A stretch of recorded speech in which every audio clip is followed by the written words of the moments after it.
So sometimes in science we measure multiple different independent variables, multiple levels of an independent variable. We take measurements over time. You may remember Sam's experiment, Sam's second experiment, where he measured looked at different types of paper towel and measured how quickly they absorbed water. So he took strips of paper towels, dipped them into a beaker of water, and took measurements every 5 seconds, starting 10 seconds after he dipped them in, and measured how high the water traveled up that paper towel. And what he got was a data table that looked like these. You can see them in front of me.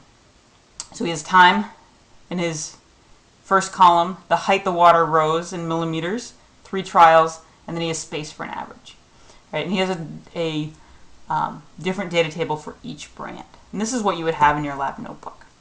So we've inputted the data from the lab notebook into Excel, and now we need to calculate averages. So if you remember, you want to hit equals, go up to your little function button, click average, click OK. You got your box here, number 1. You want to make sure that everything in there is highlighted. Click the little red arrow, and then go ahead and highlight the numbers that you want to average. So you want to make sure that your marching ants are around those 3 trials. Make sure that they're not around time. Right? And then I can either click this little button here or hit enter. Right? Click OK, and my average is going to display. And if you double check it, 10, 12, and 11 should average out to 11, so we're good there. Now, if I did this for each individual cell, right, we have 7 different measurements for 3 different brands. It would take me a long time. So I'm going to take a shortcut, and I'm going to use fill down. So I'm going to click on the number that has the formula in it, which says average the 3 numbers to the left of me. I'm going to highlight all the way down where I want to the last cell where I want an average. And I'm going to click fill down. So as you can see, it fills in the averages. And I'm going to go ahead and do the same thing. Hit equals. If I've just done an average, it's already displayed over here. I can skip a step. Everything's highlighted. So I want to go here, highlight my 3 numbers, hit enter twice. My average is here, and then I'm going to fill down for each data table. The same process. Average those 3.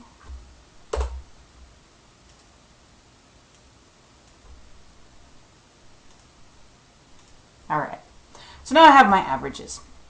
However, what I want to create is a graph that has time on the x-axis, and it has a different line for each brand of paper towel. Right now, my data is in 3 separate data tables, which I don't really want. So what I want to do is to create one average table, or we'd call a results table, in order to make my graph.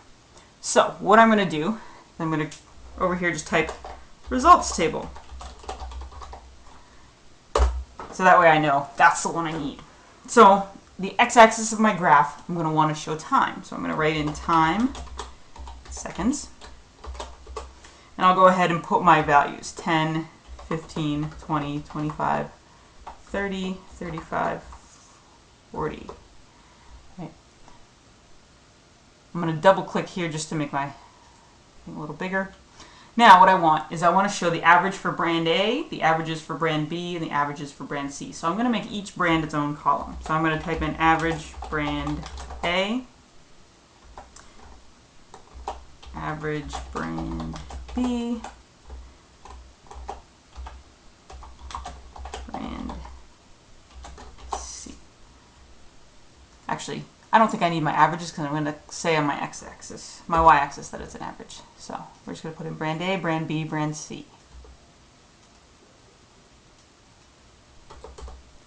Alright, so now what I want to do is I want the averages here on the brand A column to display over here on my results table. Right? Just to make things a little easier to see right now, I'm going to go ahead and put my borders in. So the way that I'm going to do this is some cutting and pasting, but it's a little bit special.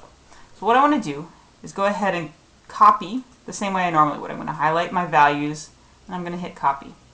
But when I get over here, I don't want to just hit paste because it'll paste the formula. It'll average the 3 numbers to the left. The computer will get pretty confused by this. What I want to paste are the numbers that are displayed in those cells. So I'm going to right-click the top cell where I want this displayed, and I'm going to click Paste Special. So now what I want to do is not the formulas, not all. I want to paste special values, and that'll just show the numbers that are displayed in those cells. I'll click values, I'm going to click OK, and now you can see that it's just those numbers. So I'm going to do the same thing for brands B and brand C. So here's brand B. I'm going to copy. I'm going to go ahead and right click, paste special, and then values. Brand C, copy, and then paste special values. So now I have a data table that just shows the averages. Right, so this is what we'd call a results table. And that's really what I want to show in my graph. I don't need to graph each trial. And it makes it much easier for the computer if all of the data is right together. So now what I'm going to do is I'm going to highlight all of the data that I want to include on my graph. And I'm going to include these labels so that they show up on my legend. Right, because what I want on my x-axis, time, is in numbers, I'm going to want to use a scatter plot, right, or what we might typically call a line graph. However, in Excel, lines are just code for categories, so we really wanted an XY scatter plot. So I'm going to go up to Insert. I'm going to go ahead and click Scatter, and now I have some options. I could just click dots. I could make it connect to the dots. I could make it just lines. What I find the easiest one to use most of the time is the straight line connect the dots. So when in doubt, go with the straight line connect the dots. You want to be able to see your data points. So we're going to go ahead and click this, and as you can see, I've got 3 different lines, one for each brand. So far so good. However, you may notice that the graph is missing some labels, right? It's missing an x-axis label, it's missing a y-axis label, it's missing a title. So just like you've done on other graphs, it should be already automatically on this Chart Tools and Design tab. If not, you're going to want to go there. Click on your chart, click on Chart Tools, click on Design. And here there's a section called Chart Layout. So you want to click the little down arrow. It shows you all of your options for layouts. And I want to pick one that's got my data points and it's got labels on both axes as well as a title. So that in this case it's that first one, Layout 1. So I'm going to go ahead and click that. And now I have 2 axis titles and a chart title. So my x-axis, if I look back, is time in seconds. So I'm going to put that in there. Time in seconds in parentheses. And that should appear. And then my y-axis was the average height that water rose in millimeters. So I'm going to type it in that way. AVG for average. Height, water, H2O, rose, and then in millimeters. All right. If I want this 2 to be a subscript, I can actually highlight it. This is a little tricky to do. Go back to Home. It says Font. It's not going to let me do it. All right, never mind. Will it do it? I have to do it over here. Click Font, and then I'm going to click the subscript box over here. Click OK. So now I've got the subscript for the 2. Now, I'm going to give this chart a title. It does not need to be the title of an experiment, but something that's fairly descriptive. So, I'm